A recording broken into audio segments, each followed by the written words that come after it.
Hello team, welcome to my session on Coffee with Prab, and in this podcast we're going to discuss about how to start cybersecurity strategy or security strategy in the organization. In this particular session, we're going to be deep dive into the world where strategy meets security, okay, and how to become a better CISO. Imagine you are the captain of a ship navigating through a foggy water, thunder climate, and there is a hidden iceberg of the cyber threat on the surface, which is your mission. To chart a course that not only avoid these dangers but also align perfectly with your destination, your company visions and goals. That's what strategic security planning is all about. And today we're going to unpack how to do this effectively. So set the sail with us. We explore how to align your cybersecurity shield with your business mission. See, when we're talking about as a CISO, the first thing what you do, you understand the business landscape. That is the first step. So first thing, you need to get a bird eye view of your business landscape. It is just like having a map of the sea you will sail through. What does your company do? What kind of a data treasure are you carrying? What are the potential storms of attacks which can come your way? So understand that is a step one. Let's take an example. I work for the e-commerce. So for me, I understood very well their primary focus on availability because their business is through the website. And one of the project where I involved in, they are into the banking sector. For them, integrity and confidentiality is the first factor. So here we understand their need. I understand their perspectives. It's very important for you to understand the business. I always recommend at least spend 1 week to review the mission statement, business documents, their strategy, their policies, their initiatives and all that. So that gives the perspective. The second most important step that you must do is to assess the risk appetite of the organization. Risk appetite is the level of risk the organization is willing to accept to pursue the mission and vision. Every organization has their own risk appetite. So example, like my salary is $10,000 per month. So I can spend only $10,000. I cannot go beyond that. So same like every business has some capacity of investments.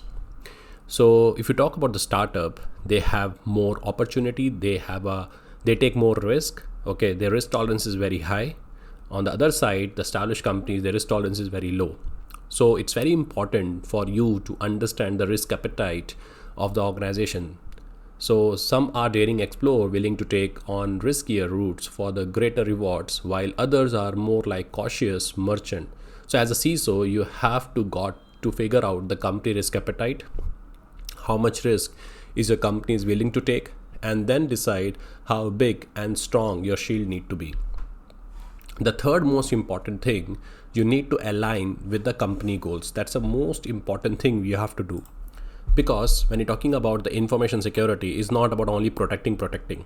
Okay, you have implemented all kind of controls, and later on what happened, it impact the business. So your security plan is not just about locking down everything. It's about making sure the security measure help the company to move forward toward its goals. Let's take an example. I was a part of a project where they want banking to be converted to digital banking system. I can simply say no to them because it's a very critical activity. You are exposing your digital banking services to everyone. I cannot say no to that because I want to create a value for them.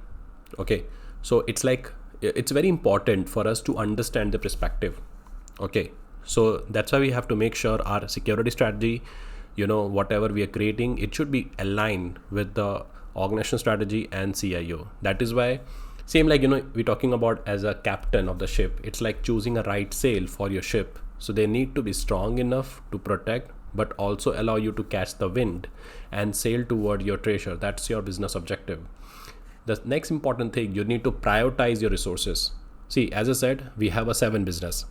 Each and every business owner will talk about the business criticality. They will say, boss, if my business is down for 5 hours, this is the impact. If my business is basically down for 10 hours, this is the impact. So business criticality, BIA, we have to do first. Then based on that, I will do my risk assessment. Okay, this business is basically down for 5 hours. They are okay with downtime of 5 hours. They are okay with 5 hours. But what basically trigger them to lead to that 5 hour? Let's take example.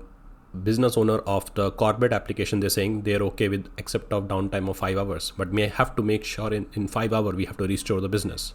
So I have to identify threat, vulnerability which trigger the downtime, so that I can have some kind of action plan to make sure I can able to restore the service in 5 hours.